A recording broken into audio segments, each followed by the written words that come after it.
hacer el trabajo. Lo primero, en relación con el programa de Poniendo el Muro, una pregunta de rigor. ¿Tú viste en algún momento el programa? Si lo viste, ¿tienes alguna opinión? No, no lo vi nunca, escuché mucho de él, pero la verdad es que no tuve la oportunidad de verlo. Pero sin embargo, supongo que Miran, sus textos, su trabajo, los conoces. Sí, absolutamente. Bueno, Milan sobre todo porque fue mi anterior jefe, así que lo conozco muy de cerca. Y a Gaspar, por supuesto, porque como artista aparte de la colección, he tenido varias oportunidades de hablar con él y obviamente de conocer su obra. Perfecto. Vamos al tema de tu trabajo, digamos, ¿no? En los últimos años, en los últimos 20, 15 años, pareciera que ha habido un furor entre los artistas contemporáneos vivos, ¿no? Por el archivo y por ser tal vez más cuidadosos en su documentación, pero ustedes acá ese trabajo lo tienen incorporado desde hace mucho tiempo, digamos, ¿no? Suponemos desde el origen de la institución. Cuéntanos un poco primero cómo ha sido la historia de lo que hoy día conocemos como departamento de colecciones, conservación, etc. ¿Cómo hemos llegado al estándar actual, digamos? A ver, yo estoy hace 8 años acá en el museo, soy encargada de colecciones y también soy la conservadora del museo.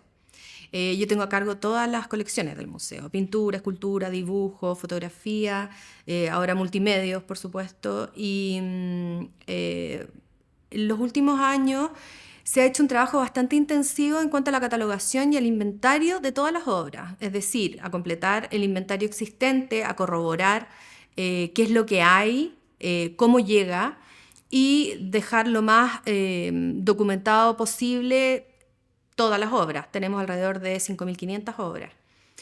También hemos estado centrados en regularizar el ingreso de las obras, que ha sido una tarea bastante compleja porque efectivamente hemos tenido que bucear en muchos archivos. Afortunadamente tengo la posibilidad de contar con un equipo de investigadoras estupendo que tienen especialidades en arte europeo, en arte chileno, entonces nos ha permitido una búsqueda y una documentación bien acabada de todas las obras, que ese fue mi meta cuando llego al museo, digamos, porque en ese momento estaba muy poco sistematizada la información y no estaba nada de normalizada.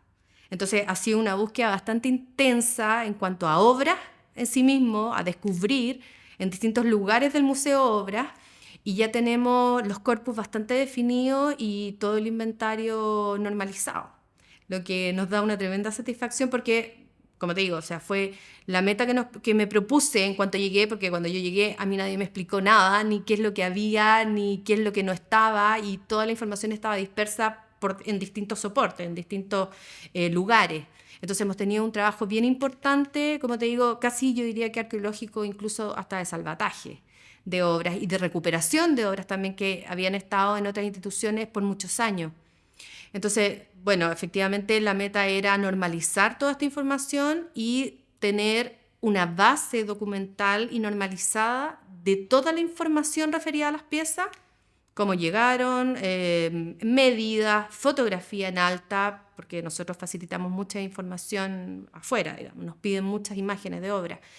Saber exactamente qué es lo que tenemos, dónde lo tenemos, cómo lo tenemos y de esa forma generar una base para entregar, digamos, a los investigadores y al público en general que nos piden información de las obras.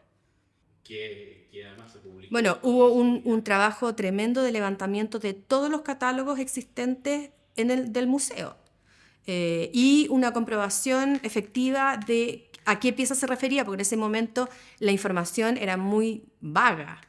O sea, había muchas obras sin título, de autor desconocido, ciertas atribuciones que en realidad eran absolutamente falsas, porque además había muy poco contacto con la obra. O sea, por lo general acá siempre se ha hecho un trabajo bibliográfico, pero nunca con la obra delante. Y eso yo creo que es lo más importante que tenemos ahora. La información que tenemos ahora es porque se hace directamente con la pieza. Eso es algo nuevo. Antes que yo llegara, la documentación se basaba más bien en investigación, como te digo, en base a textos, pero tampoco con un levantamiento de la información de manera sistemática. Entonces era bastante errática. había mucho duplicado, triplicado, mucha información que no servía para nada y además muy dispersa. Y ahora la gracia es que la información está absolutamente relacionada con la pieza misma, existente o ya no existente, pero hay un levantamiento completo de todos los inventarios del museo desde que se crea el museo. Y en ese sentido también el registro tenía un protagonismo importante. Claro, que es un poco el énfasis que nosotros les hemos dado. Porque, como te decía, antes que yo llegara, se trabajaba más bien en una investigación desde el punto de vista un poco de la historia del arte, de algunos corpus de colecciones. Pero la gracia que tenemos ahora es que tenemos pieza por pieza un levantamiento absoluto y seguimos en eso porque es información que permanentemente está en revisión. O sea, estamos ya en la etapa de incorporar, por ejemplo, todas las restauraciones que han tenido cada una de las piezas y además las exposiciones en las que han estado. Y esa es una información que nunca ha estado reunida, que es súper importante un poco para crear la bitácora de la obra, el currículum de cada una. Y esa es como la meta, generarle un currículum a cada una para lo antes que se pueda poder generar un catálogo razonado del Museo Nacional de Bellas Artes que nunca ha tenido. Y que el más parecido es justamente el realizado en el año 22 por Cousiño Talavera. Sí. Bueno, justamente esta recopilación y esta investigación que empecé a hacer, como te digo, hace 8 años, tuve que empezar a descubrir cuáles eran estas fuentes a las que yo tenía que acudir, que son bastantes, pero como te decía, el problema es que están demasiado dispersas. Entonces tú para poder completar la historia de una obra, tienes que ir al Archivo Nacional, a la Biblioteca Nacional, a archivos de IBAM, que en ese momento eran, entre comillas, secretos, pero confidenciales más bien, porque no era una información que estaba disponible a público. Entonces, eso es lo que más ha costado, es definir cuáles son las fuentes a las que hay que acudir para recuperar la información, en este caso de cada una de las obras. Y teníamos... por lo general, respecto a las distintas colecciones, la colección que estaba más estudiada, entre comillas, era la de pintura chilena. Luego un poco la de pintura extranjera, pero siempre a partir de ciertas publicaciones, no porque se haya hecho un trabajo sistemático de levantamiento de la información de cada una de las obras. Que eso creo que es el aporte que estamos haciendo actualmente, es que hay un levantamiento sistemático con una metodología clara, y normalizada, porque también eso nos lleva al programa Surdoc, que es en el que estamos como vitrina, digamos, de las colecciones, de todas las colecciones de IBAM. Entonces, de alguna manera, esto efectivamente es un levantamiento sistemático y normalizado. Y la idea es tratar de generar una cantidad de información lo más normalizada, homogénea y pareja entre todas las colecciones. Obviamente, hay piezas que no se han movido nunca y que no tienen casi historia, salvo cuando ingresan. Hay obras que nunca se han visto y que estamos recuperando. Son obras complejas, son obras muy importantes, son estos mamarrachos famosos de finales del 19 y principios del 20. Es parte de la colección fundacional. Hay un grupo muy importante que es de copias religiosas, muy importante, y que por diversos criterios y valoraciones del siglo XX sufrieron graves problemas. Afortunadamente, a esta altura, con los niveles de técnica en restauración y conservación, las podemos recuperar. Pero hubo piezas que no tuvieron esa posibilidad porque se dieron de baja en los años 70. Hay mucha obra que se ingresó en los años 70 de manera irregular y que hasta el día de hoy no hemos podido reconstruir su historia. A mí no me cabe la menor duda que lo vamos a hacer, porque así ha pasado, por ejemplo, con escultura. Escultura, el 70% del inventario de escultura estaba en blanco y fuimos capaces de levantarlo completamente. Entonces sabemos exactamente todas las piezas que tenemos y que tuvimos. Y eso es un poco la idea, ese es el objetivo. Conocer absolutamente la historia de nuestras colecciones y la historia individual de cada una de las obras para justamente poner esta información a disposición y que el público, los historiadores, los escritores, cualquiera, los escolares, tengan acceso a esa información. A ver, no te puedo decir en este momento un número exacto porque además todos los años se adquieren obras o se reciben donaciones, cada vez menos, porque eso ha bajado un poquitito, la filantropía ha bajado bastante. Pero en este momento estamos alrededor de 5.800 obras. De ellas hay por lo menos 5.600 que están completamente catalogadas y levantadas en depósito. Pero ese es un tema bien complejo porque en general la cultura siempre se ha tratado como de separar de lo cuantitativo. Siempre se ha tratado de rehuir, acá en Chile, el plata o avalúo versus obra. Porque como son obras patrimoniales, tienen esa connotación como intocables, como que no puedes hablar de manera como tan mercantilista, capitalista, de que esta obra vale, no sé, 10 millones de pesos, 15 millones de pesos. Entonces el tema del avalúo, que también estamos trabajándolo, ha sido complejo, porque además para poder dar un valor para efectos de seguro, estamos hablando siempre, porque nosotros no tenemos las obras aseguradas. Los museos nacionales, la obra patrimonial chilena que está en los museos de la DIVAM, no tiene seguros, porque los edificios no están asegurados y por lo tanto las obras tampoco, porque el Estado no tiene la cantidad de plata necesaria para poder costear el tema de los seguros. Me imagino que también por un efecto de los edificios. O sea, los edificios, nosotros hemos avanzado mucho en el tema de seguridad, el tema, bueno, el constructivo no hay mucho que hacer, digamos, pero se han hecho mejoras en seguridad y qué sé yo, y que podrían hacer factible efectivamente poder tomar seguros. Pero el Estado no tiene la capacidad de tener seguros permanentes en los museos. Entonces, para nosotros el tema de los avalúos de las obras tiene que ver más bien, y lo ponemos al momento de los préstamos.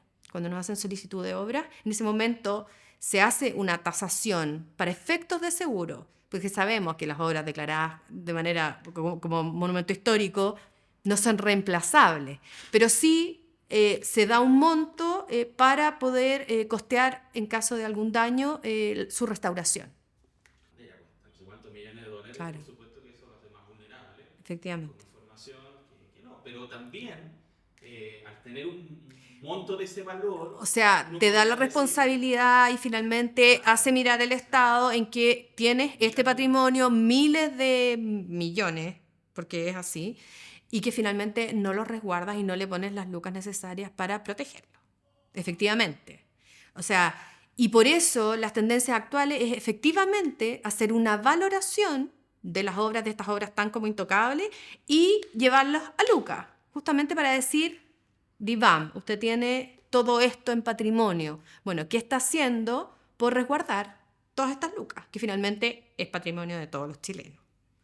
Efectivamente, o sea, pero tiene ese doble riesgo. Nosotros acá tenemos obras muy valiosas que hace muy poquito nos tasaron en Christie's.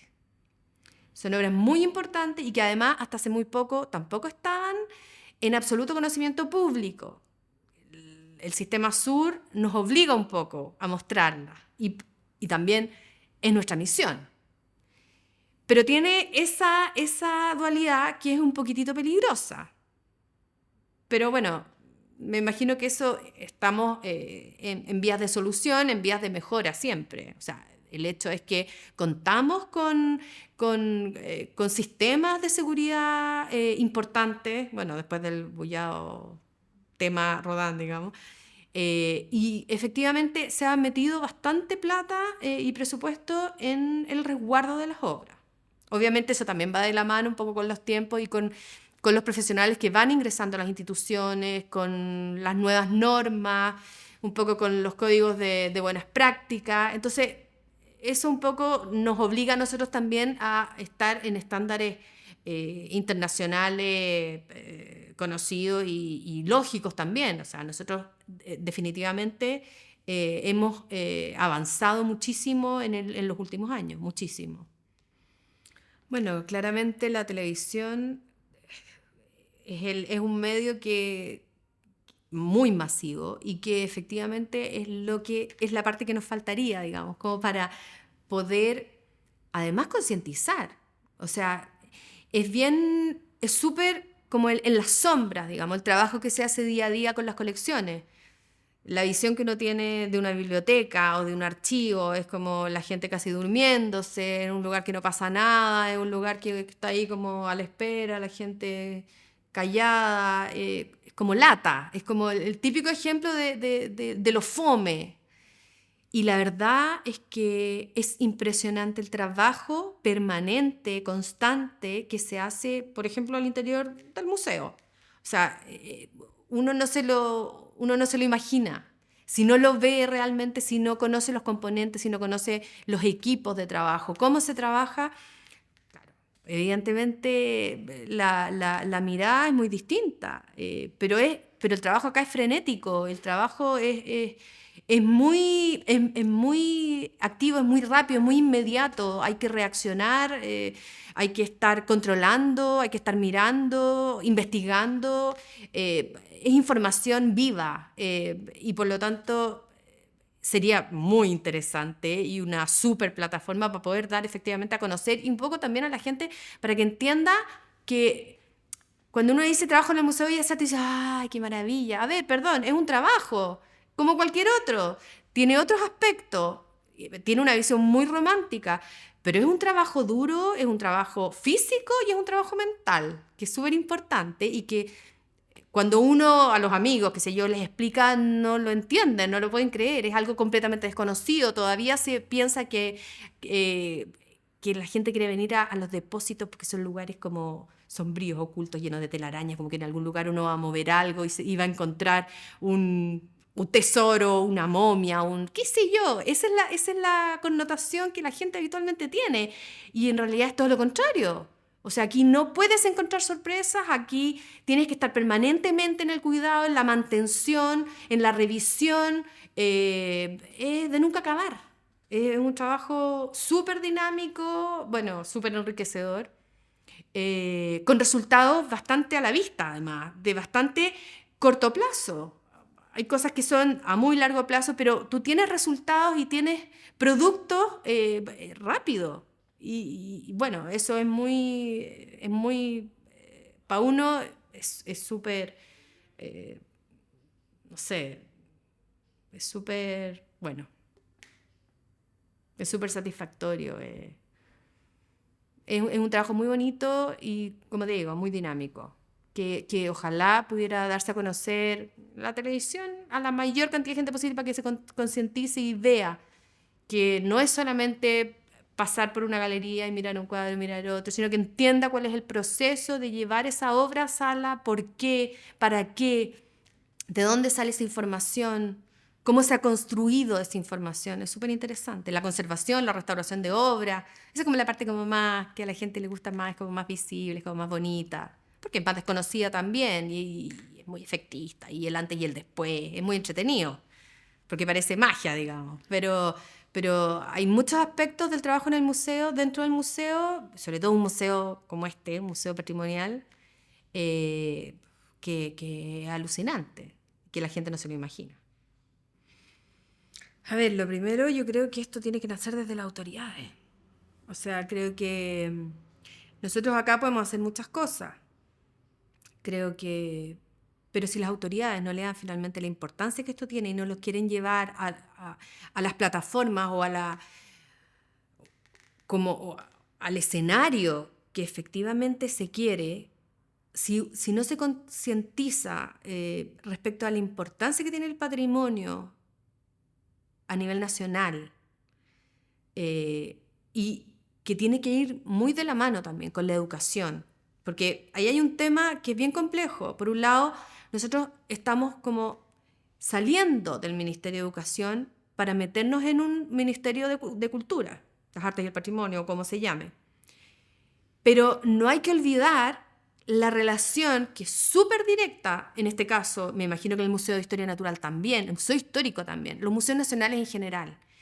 Y es su deber de responder, fundamentalmente, creo yo, como misión, a los colegios, a la educación chilena. O sea, aparece tan desconectado los museos de la educación chilena, de la formación de niños, no está tan afiatado como debiese ser. O sea, ¿cuántos colegios son los que realmente visitan el museo y hacen visitas guiadas? Muy poco. O sea, creo que debe haber una relación un poco más directa y un poco más básica del museo con los escolares, definitivamente. Los estudiantes ya universitarios y, qué sé yo, vienen al museo porque tienen temas específicos, preocupaciones específicas, pero si tú no les das las bases, ni das esta relación desde que los chicos empiezan a ir al colegio, creo que después es muy fácil como prescindir de los museos, de la importancia de los museos. O sea, creo que ahí falta mayor conexión, porque finalmente desde ahí tú lo valoras. O sea, mucha gente tiene el recuerdo cuando chico iba con los papás al museo. Las películas que antiguamente se hacían de los museos, que eran muy entretenidas, qué sé yo, la tumba de Tutankamón, no sé, no tengo idea, pero las cosas como este sentimiento romántico, encuentro que ya no está. Como que se ha dejado completamente de lado por esta contemporaneidad. Entonces está desconectado. Han aparecido muchos centros culturales que tienen otras funciones. Pero creo que es fundamental fortalecer los cimientos de los museos, en este caso los Museos Nacionales de Historia Natural, Histórico y Bellas Artes, con la educación básica, incluso preescolar. Porque si no, como te digo, después la valoración decae muchísimo. Después ya tú vienes al museo por gusto propio, pero si ese gusto no lo adquieres a edad temprana, después es muy difícil, a menos que esté específicamente relacionado con carreras artísticas. No vas a venir. Mucha gente, incluso que estudia arte, viene porque el profesor lo obliga a venir. Pero tampoco el museo tiene una parrilla atractiva para que ese estudiante venga y saque algo en limpio. No hay un trabajo tampoco muy relacionado con los profesores. No vienen permanentemente acá, salvo los investigadores que vienen para sus publicaciones, sus libros, sus investigaciones particulares, pero no hay un reforzamiento que ligue tan fuertemente al museo con las instituciones.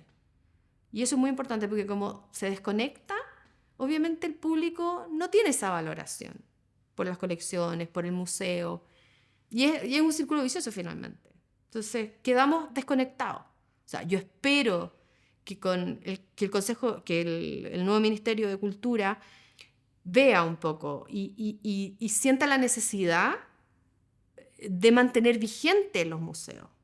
Porque por otro lado también hay como una tendencia como que los museos están un poco muertos, como que no tienen mucho que ofrecer. Y ese ofrecer no tiene que ver tampoco solo con exposiciones que vengan de afuera, mostrar grandes cuadros, tiene que ver con un trabajo de acá, un trabajo nacional que releve un poco la información y que de esa forma concientice también al público en general para que venga, que atraiga. Pero creo que debe haber una relación mucho más fuerte con las instituciones y el museo debe responder a ese rol que me parece a mí que tiene con la ciudadanía principalmente, y que es entregar contenido del propio país, de sus propias obras. Y que creo que ahí estamos completamente al debe.